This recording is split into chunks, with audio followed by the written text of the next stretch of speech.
불타는 셀 리더 김동훈 형제입니다.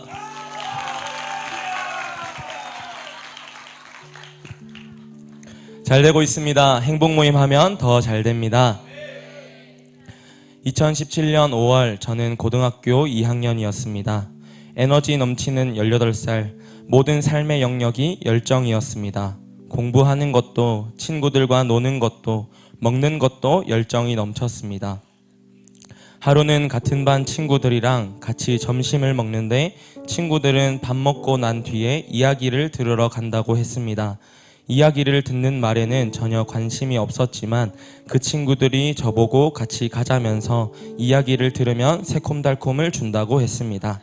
먹는 것에 열정이 넘쳤던 저였기에 새콤달콤을 받으러 해피스쿨로 갔습니다. 그렇게 저는 복음을 듣게 되었습니다. 그리고 그 주일 첫 예배의 기억은 아직도 강렬하게 남아 있습니다. 고등학생이었지만 전날 친구들과 술을 너무 많이 마신 탓에 술이 덜 깬 상태로 교회에 간 저를 교회 가족분들은 반갑게 맞아주셨습니다. 첫 예배부터 하나님께선 저를 말씀으로 만나 주셨습니다. 술 취하지 말라, 이는 방탕한 것이니 오직 성령으로 충만함을 받으라. 에베소서 5장 18절 말씀. 아멘. 복음을 들으며 사춘기 시절부터 가지고 있던 오래된 습관적 자살 충동이 깨끗이 사라지는 응답을 누렸습니다. 하나님께서 하셨습니다. 그 후 청소년 양육 훈련을 받으며 세상 가치관에서 하나님 나라 가치관으로 변화되게 되었습니다. 또한 해피스쿨 리더로 세워져 고등학교에서 수많은 친구들에게 복음을 전했습니다. 진로의 문제로 방황하는 친구들에게 복음으로 하나님이 주신 꿈을 찾아주었습니다. 가정의 문제로 눈물을 흘리는 친구들에게 복음을 전함으로 하나님 아버지의 사랑을 알게 해주었습니다. 영혼을 살리는 일에 쓰임받는 것이 너무 기쁘고 즐거워 좋은 성적을 포기하고 대구에 있는 대학교를 다니며 우리 교회와 함께 현장에서 복음 전할 것을 다짐했습니다. 그렇게 경북대학교에 진학을 하게 되었습니다. 기대와는 달리 맞지 않는 전공과 학교 생활에 어려움을 겪었습니다. 그러나 단순 반복 지속에 우리 교회 양육 훈련이 있어서 다시 일어날 수 있었습니다. 훈련을 통해 하나님께서 2002만 세계 비전을 제게 위임해 주시며 하나님께서 나를 필요로 하시고 사용하고 싶으시다는 음성을 들려주셨습니다. 삶의 진정한 목표를 깨닫고 난 뒤 학교를 다니는 저의 태도와 자세가 변하게 되었습니다. 학교 친구들을 영혼으로 바라보게 되었습니다. 매 시즌마다 복음을 들어야 할 영혼들을 붙여달라고 기도하였고 시즌마다 한 명 이상의 베스트가 파이널까지 완주하여 열매 맺는 기쁨을 누리게 하셨습니다. 이후 군입대를 두고 기도할 때 아무도 가려고 하지 않는 그곳에 누가 복음을 전하러 가나라는 하나님의 음성을 듣고 모두가 꺼려하는 해병대에 지원하여 입대했습니다. 대부분의 집사님들께서, 특히 남자 집사님들께서 저를 적극적으로 만류하셨습니다. 거기 가면 행복 모임은 물론이고 예배도 제대로 드릴 수 없다는 걱정 담긴 조언을 많이 들었습니다. 그러나 저는 하나님께서 주신 음성이 있었기에 또 해병대에 대해서 선지식이 하나도 없었기에 순종하는 마음으로 해병대에 입대하게 되었습니다. 감사하게도 하나님께서는 복음을 전하려고 들어간 군대에서 많은 영혼들을 만나게 하셨고 복음을 선포할 수 있도록 하셨습니다. 복음을 선포할 때 하나님께서 강력하게 임재해 주셨습니다. 어떤 동기들은 저를 먼저 찾아와 자신에게도 하나님 이야기를 해달라며 요청해 왔습니다. 총 11개의 행복 모임이 해병대에서 열렸고 12명의 영혼이 파이널까지 마쳤으며 수많은 영혼들이 예수 그리스도를 영접함으로 하나님의 자녀가 되었습니다. 할렐루야. 하나님께서 하셨습니다. 전역한 이후에도 후임을 만나 행복 모임을 여는 등 군 선교사 사역은 전역한 뒤에도 계속 열매를 맺어가고 있습니다. 이후 셀 리더와 주니어 교사로 세워져 교회에서 행복 모임 리더로, 해피키즈 리더로 복음을 전하고 있습니다. 특히 해피키즈를 통해 만나는 아이들을 보면 아울리치를 방불케 합니다. 우리 슈퍼 주니어 아이들이 일주일간 기도하여 데려오는 모습들을 보면 참 기특하고 감사가 넘칩니다. 또 해피키즈로 인도된 아이들도 복음을 들을 때 어른 못지않게 집중해서 잘 듣습니다.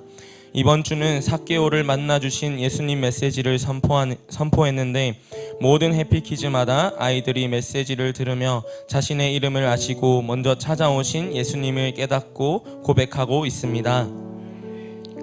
엄마를 따라온 한 친구는 교회에 몇 번 나오지도 않았는데 교회가 너무 좋고 자신이 사랑받고 있다는 것이 느껴진다고 고백합니다.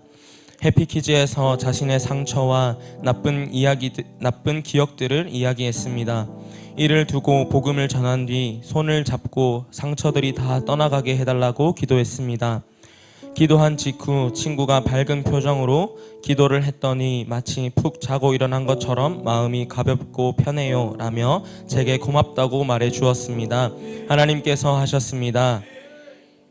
해피키즈 현장에는 6학년이 된 한 친구가 몇 년 동안 베스트를 초대하고 싶었지만 항상 거절만 당해서 처음에는 의기소침해 있었습니다. 이번에 정말 기도하고 해보자 했지만 또 초대한 반 친구에게 거절당하자 친구는 완전히 실망하며 해피키즈를 안 하고 싶다고 했습니다. 그 친구에게 그래도 포기하지 말고 다시 놀이터로 가서 같이 해보자 라며 갔는데 놀고 있던 친구 2명에게 해피키즈 같이 하자고 했더니 흔쾌히 응해 주었고 함께 해피키즈를 하며 복음을 전하여 하나님의 자녀가 되었습니다. 지금은 2주째 그 친구들이 해피키즈에 같이 나와 함께 하고 있는데 실망하며 해피키즈를 포기하려고 했던 우리 반 아이는 지금 너무 해피키즈를 기다리고 복음 전하는 것이 즐겁다고 말합니다. 할렐루야. 편의점에서 알바를 하며 만난 친구인데 일에 대해 스트레스가 너무 심해 힘들어할 때 행복 모임에 초대하여 복음을 전하였습니다. 그러나 영접 기도를 하는 순간 자신은 죄인이 아니라며 그리고 여전히 죽음이 두렵기에 아예 생각도 하고 싶지 않다며 영접 기도를 거부했습니다. 안타까운 마음에 친구를 위해 계속 기도하고 있습니다.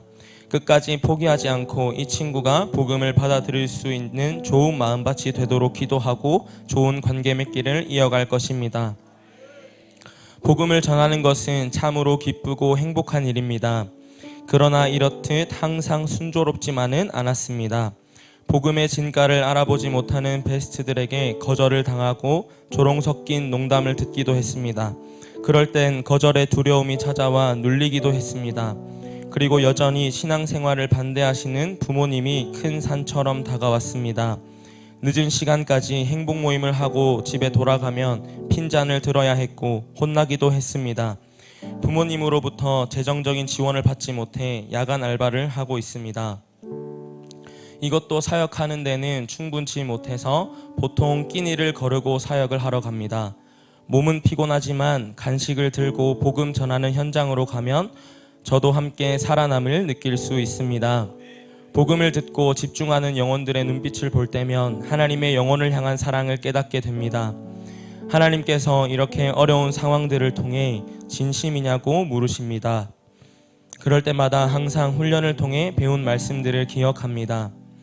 하나님께서 저를 먼저 구별하신 목적이 있다는 것을, 구원하신 목적이 있다는 것을 떠올립니다. 예배 말씀과 양육 훈련을 통해 하나님의 응원과 격려를 받습니다. 그리고 부모님은 아직 반대하시지만 교회에 오면 항상 반겨주시고 기도해주시는 어머니 아버지 같은 교회 가족분들이 계셔서 결코 외롭지 않습니다. 이와 같이 주께서도 복음 전하는 자들이 복음으로 말미암아 살리라 명하셨느니라. 고린도전서 9장 14절 말씀. 아멘. 나의 스승 되신 담임 목사님 사랑하고 존경합니다. 부족한 저를 제자로 삼아주셔서 감사합니다. 항상 힘이 들고 지칠 때마다 보여주시고 가르쳐주신 것들을 마음에 되새깁니다. 제게 영혼 살리는 가장 귀한 비전을 위임해 주셔서 감사합니다. 마지막으로 꿈도 소망도 없이 방황하던 저를 구원해 주시고 건강한 우리 교회로 인도해 주셔서 이 세상 가장 귀한 복음 전하는 사명자로 불러주신 하나님께 모든 감사와 영광 올려드립니다.